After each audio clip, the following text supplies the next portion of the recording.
Hey there, welcome back. Today we're talking about stakeholder management and how good workplace communication can help us engage our stakeholders. First of all, let's define a stakeholder. A stakeholder is anyone with a vested interest in the outcome of whatever we're doing. In other words, they hold a stake in whatever project we're working on. So, for example, let's say we want to improve the performance of, say, a call center. Well, we can't do that alone. We need the help of a lot of folks. Furthermore, a lot of people rely on that call center for whatever metrics, sales, things like that. So we can't just change something in the call center without taking their concerns into account. Furthermore, everybody has their own agenda. My job might be to improve performance, but this stakeholder over here, their job is to increase sales. And this stakeholder over here, their job is to increase customer satisfaction. So we're all looking at different things. We all have our own value placed on different aspects of whatever that department does. That makes managing all the different agendas and priorities of these stakeholders a real challenge. I'm Dr. Lon Schiffbauer, and today we're talking about effective stakeholder management. The trick to really getting our stakeholders on board is to make sure that our agenda and their agendas are all aligned, and that we demonstrate to them that we have their best interests at heart. Thing is, that's easier said than done. Furthermore, the reverse holds true. If stakeholders feel like we don't have their priorities in mind, they're going to fight us. They are going to resist us.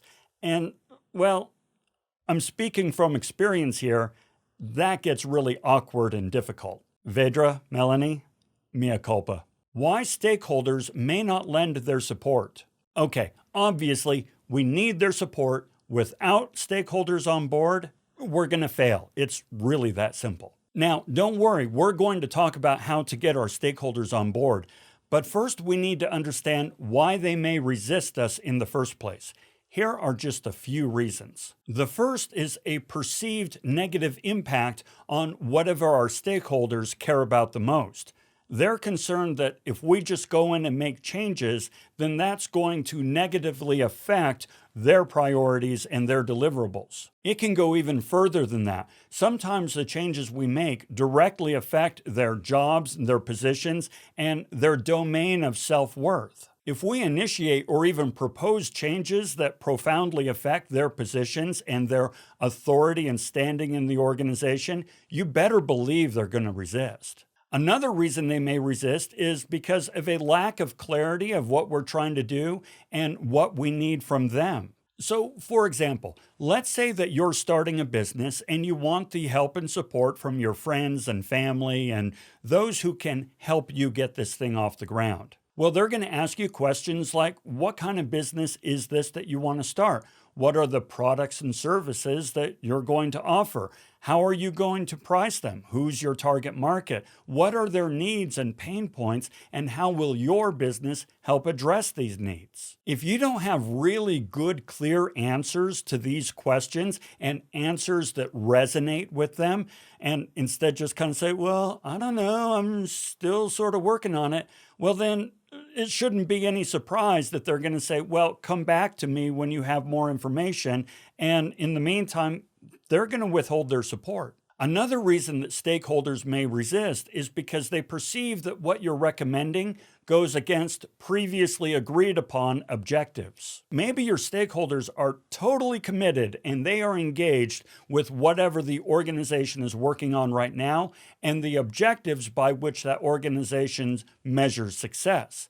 Well, if your proposals go against those objectives or take the organization in a different direction, they're going to resist. You're going against what they've already committed to. For example, I'm a professor at Salt Lake Community College, and we are very concerned about student retention. A student signs up for our class and starts, but then drops away, drops the class, or even drops out of school altogether. This is a real concern. And so oftentimes leadership will come to us, the faculty, and say, we need to increase student retention. And on the surface, we totally agree, we get it. However, we are also fully committed to the idea of a robust, vigorous program. Yes, a robust, vigorous program is tough, it's challenging, it's difficult, and sometimes students may not be successful in completing that program. So, does that mean we need to reduce the rigor of the program in order to increase retention? Now, obviously, there's a good balancing point there. But if the school really puts the emphasis on retention, we may perceive that that goes against our emphasis on a good, solid, robust, vigorous program. Now, in this case, the two objectives are not mutually exclusive. But remember, we're talking about the perception of our stakeholders. And speaking as a faculty, yeah, it's really important that I'm perceived as rigorous and robust in my curricula. Still, another reason why stakeholders often resist is a lack of conviction that what you're proposing is even necessary. You know the saying that, if it works, don't fix it. Now, we talk about this in our video on change management, but it comes into play here as well. Stakeholders are busy, they're stressed, they have a lot on their plate. And unless we can really demonstrate that what we're proposing is going to help them, odds are they're going to resist. Listen, it's working fine now, leave it alone, don't mess with it. Finally, there's the perception that the change we're recommending, it's not a good time. Don't do it right now. This isn't meaning that the stakeholder disagrees with what we're trying to do. They may in fact say, yeah, that's a great idea, but now is just not the right time.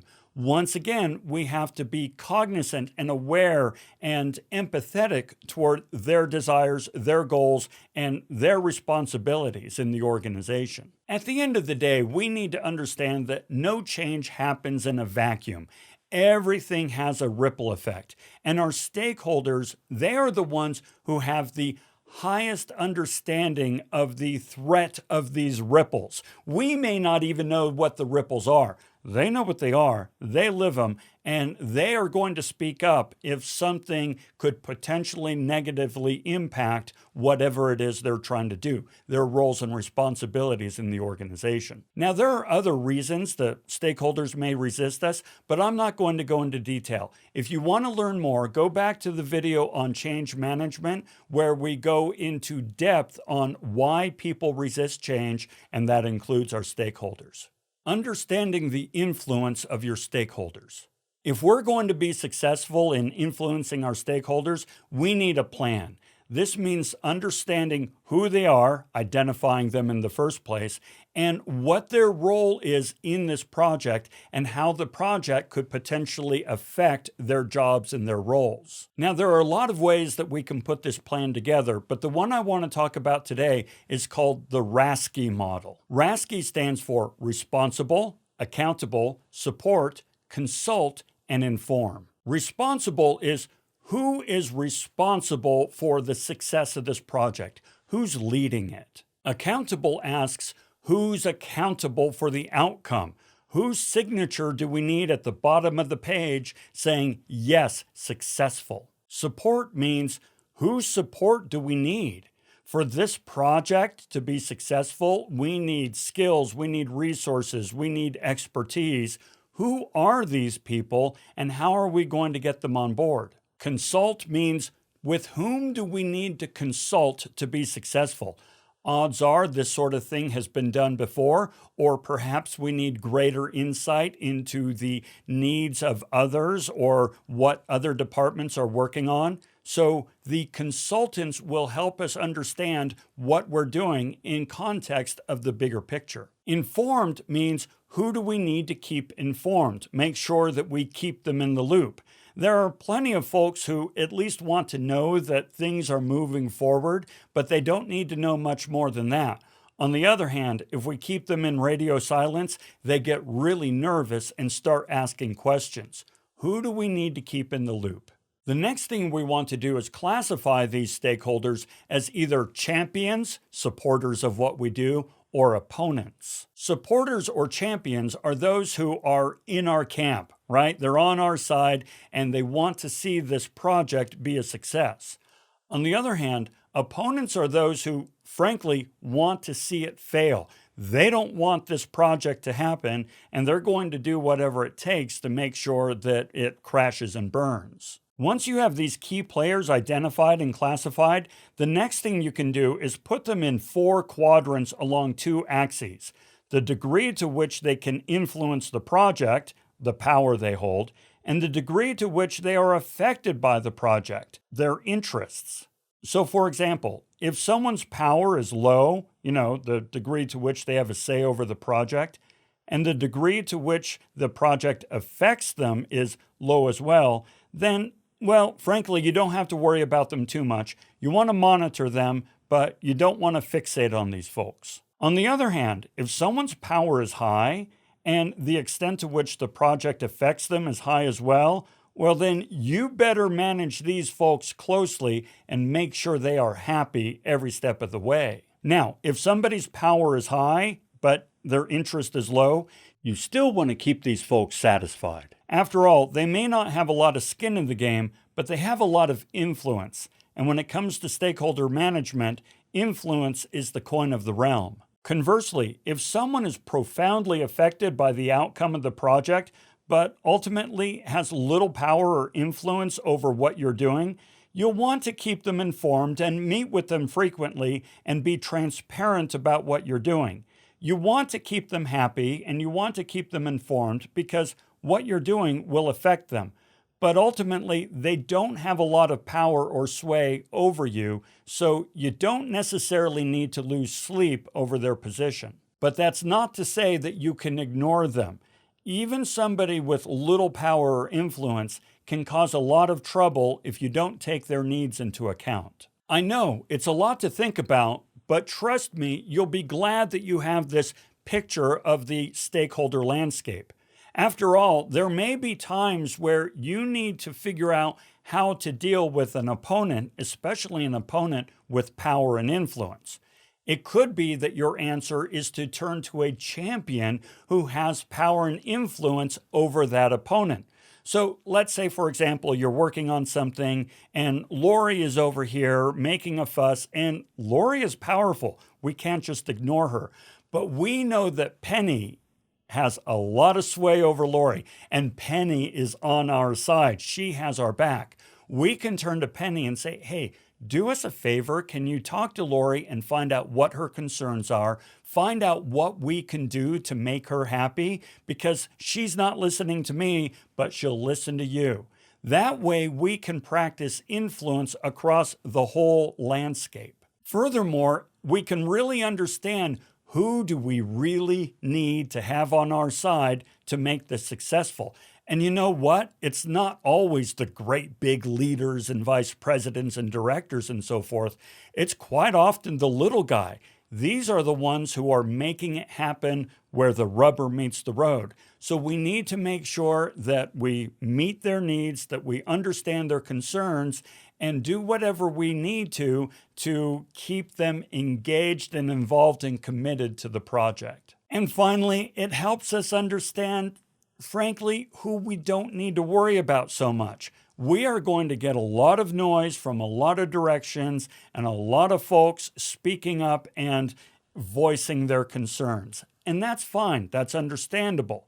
However, we cannot make a career out of meeting every single concern out there. We need to understand where we need to apply most of our effort and our stakeholder management. I know it's a lot to think about, but trust me, I can't think of many things more important to an organization and a career than effective stakeholder management.